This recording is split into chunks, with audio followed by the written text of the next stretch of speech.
Hello everyone and welcome back to Navis Nobilite. I am Captain Zelnick and we are continuing our Tau Exploration Fleet ship overview with the Goliath Explorer class starship, coming in at a whopping 230 points for a 12-hit battleship. Anybody looking at this, especially after looking over the many other battleships that we've gone over in the past, should see a pretty big disparity with this point cost and what you get. And if you have been paying some attention, you'll kind of realize where this points discount is coming from. So, what do we get for a whole 230 points? Well, we get a 12-hit battleship with 15 centimeter speed, nothing unusual there. 45-degree turn, again, nothing unusual. One shield, well, there's where all your point savings are coming from.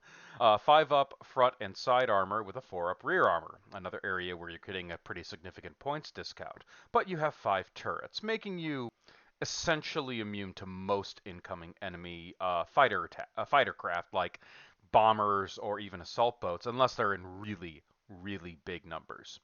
You're equipped with a prow, 45 centimeter strength 6 weapons battery, left, front, right, launch capacity 8 divided between port and starboard launch bays, so 4 and 4, with barracudas and mantas, and 3 grav hooks. Now, I mentioned in the merchant video about the importance of grav hooks, and the Explorer is really the biggest and most efficient means of bringing the most grav hooks you possibly can, which allow you to take orcas, wardens, or Nikasar Dows. So already what you're seeing is this vessel has basically one purpose in this particular data card. Is designed to carry a huge amount of ordnance and sit at the edge of the table and dump it out every single round as many times as you can. Now, another important thing about the Explorer is that there are no limits in taking this vessel. You can take as many of them as you like. It is an unlimited resource for the Tau exploration fleet, and boy oh boy have people used it in the past. To great effect, I would point out, because there's a second data card. It's a modification of the Explorer. It has the same exact stat line with Battleship 12, 15 centimeter speed, 45-degree turns, a single shield, 5-up front and side armor with 4-up rear armor, and 5 turrets.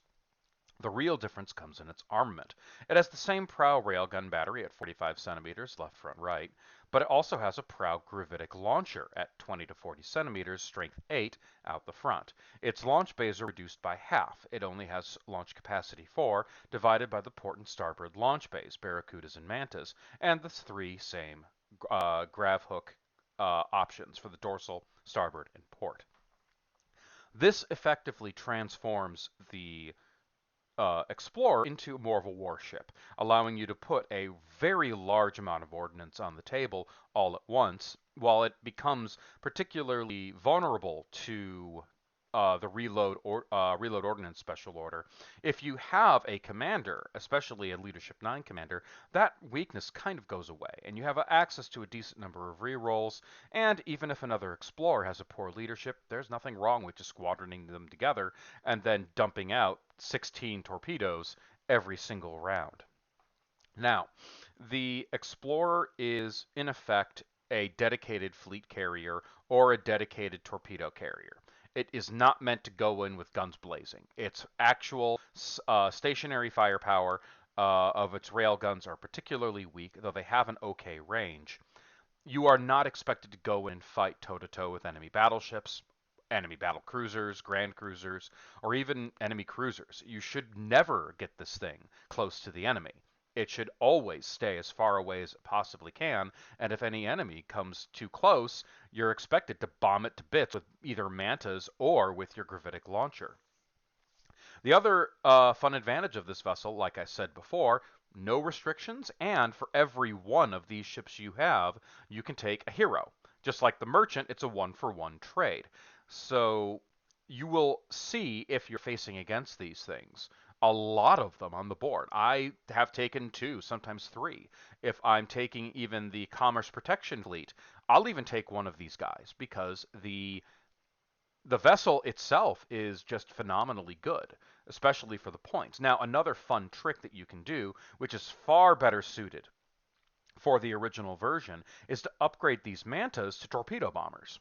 which is a expensive upgrade. It costs a substantial amount of points, but it'll bring your point cost up, I think, right above 300 points, but it gives you far, far greater flexibility with your launch bays. The ability to launch torpedo bombers in the form of mantas, even if they're no longer resilient, they do have the benefit of being able to dump a strength 16, is it? Yeah, no, I'm sorry. No, yeah, it's strength 16 torpedo salvo from an unexpected direction directly into the sidelines of an enemy. So when you are facing against them, it is very easy to be overwhelmed. What in the world do I do about these incredibly cheap, large number, unlimited number battleships with the same launch capacity as an Emperor? Well, the answer to that question is, especially if you're Imperial Navy, cannon these things to death. They have one shield. They're very vulnerable to incoming enemy fire. If you are a anything other than Imperial Navy, utilize your long-range firepower. Utilize your hollow fields. Utilize your, most critically of all, capacity to board, because these things are very weak against boarding actions, and harness your ability to ram, harness your ability to cause as much damage either super close in or super far away, and use your launch capacity conservatively and strategically. If the enemy has a ton of bombers, do whatever you can to slow them down. Maybe you're going to have to use your firepower to knock out that giant squadron of 8 mantas about to come and punch your cruisers in the dick. So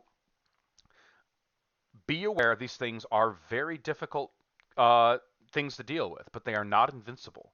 And they are, again, supremely weak against Nova Cannons. They're all on large bases. They have one shield. A couple of Nova Cannon hits will render these things utterly useless.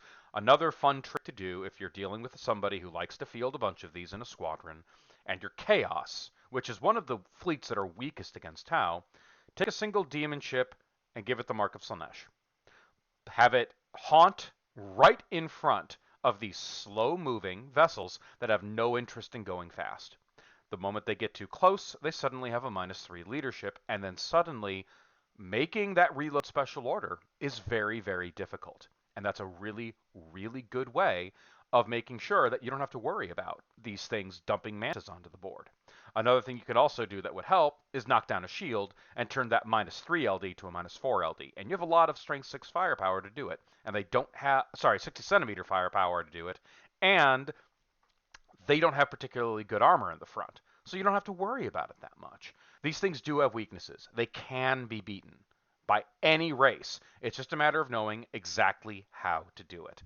All right. Thank you all so much, everybody. And I'll see you all again in the next video.